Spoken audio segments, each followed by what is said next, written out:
It's great to be back.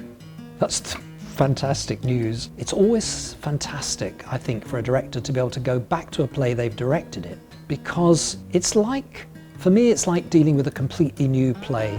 You know, there are so many new insights because of the ways in which the world has changed and the way in which perhaps I've changed. Theatre does not come about simply because a director has a good idea. Theatre is always dependent on the ensemble, the team, especially the actors, but this time we have a new designer, the wonderful Tess-Up. We have 4 new actors, we have a new lighting designer, and so on and so on.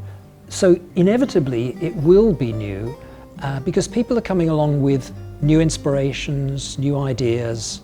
Dramaturg and translator Insu said to me she may need to make some changes to the text because the rhythms that the actors work with and their own style is inevitably going to change certain things that are there in the Korean text. Probably the most important thing that I want to focus on this time round is a discovery. And the discovery is that the writer, David Gregg, recently said this play was inspired by his search for why do some people not speak? Because they choose not to speak. A kind of play that about Layla. In fact, David says that Layla is the protagonist. She's the driving force behind this play. It's her story. So that is a new discovery. I wish I'd thought of it before, but you know what they say, better late than never. But look, the essence of theatre for young audiences, I think about this in 2 ways. Firstly, the need for a child's perspective or a young person's perspective, depending on the age range that the piece is for.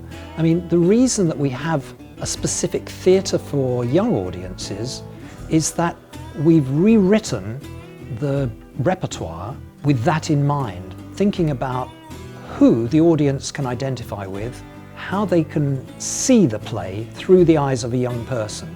And sometimes it can be a young perspective even without a child or a teenage protagonist. But you do have to have that guide for young people that it helps them to see their way through the play.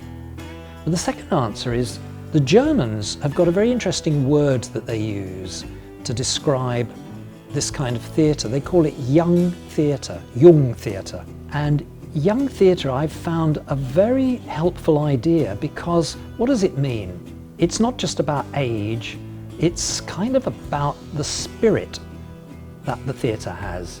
So you can actually watch theatre for young audiences as an older person, and because there's a certain kind of young spirit that you can connect with, which is kind of more exciting perhaps, it's more challenging, it's more daring, it's more, dare I say it, revolutionary in some ways, it can be.